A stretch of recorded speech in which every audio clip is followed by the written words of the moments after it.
Xitoy hökumətining Sharq Turkistonda atalmış yuqumluq tədbirlərini bahana qilib, 106 kundan buyan elib beriyotgan acharchilik qirg'inchiligida ochliqdan o'lib ketganlarning soni kun sari ko'paymoqda. Uylarga qamalgan kishilar ochliqning dardini tortish bilan birga kerakli tibbiy davolash va doriga erisholmagan.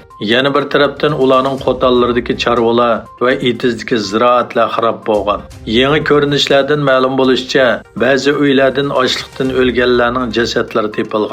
Yaqında Urumchida tortilgan silla Xitoyning Sharq Turkistonda sodir qilgan inson qilipidan chiqqan jinoyatlarning darajasini yana bir qatam oshkorladi. Xitoy bu yil Sharq Turkistonning tarim neftligidan 27 million 360 ming tonna neft tabiiy gaz bulang-talang qilgan. Xitoy diviziya to'rining 14 noyabr xabarida bildirishicha, Xitoy bu yil 1-oydan 10-oygacha Sharq Turkistonning tarim neftligidan bulang-talang qilgan neft tabiiy gazning miqdori oldingi yildagi o'xshash mazgildagidan 1 million 140 ming tonna oshgan. Buning ichida neft suyuqligi jami 6 million 195 ming 500 tonna. Tabiiy gaz jami 26 milliard 566 million kub metr ekan. Angliya bosh ministri Rishi Sunak Xitoyni Angliyaning iqtisodiy bexatarligiga tahdid deb tasvirladi. Sunak Indoneziyaning Bali orolida o'tkazilgan 20 davlat guruhi boshliqlar yig'inida so'z qilganda, "Men samimiylik bilan Xitoyga bo'lgan ko'z qarashimni ifodalayman. Meningcha Xitoy aniqli sistemalik tahdid. Buni qimmat qarashimiz, manfaatimizga sistemalik raqobat deb ataymiz.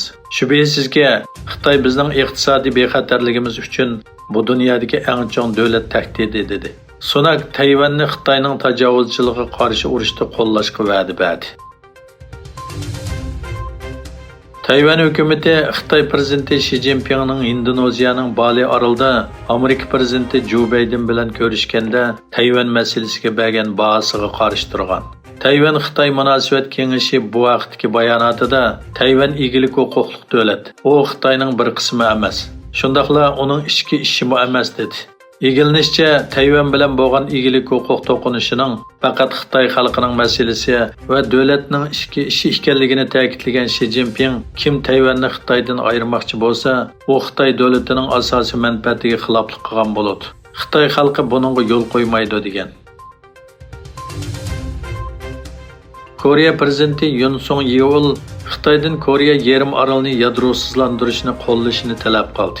Yoon Suk Yeol Shimoliy Koreyaning yaqinda yadro va boshqariladigan bomba tahdidini kuchaytirayotganligini ko'rsatib, Xitoyning Birlashgan Davlatlar Tashkiloti bexatarlik kengashining doimlik a'zosi va qo'shni davlat bo'lish sifati bilan aktiv va ijobiy rol o'ynashini umid qiladiganligini aytdi.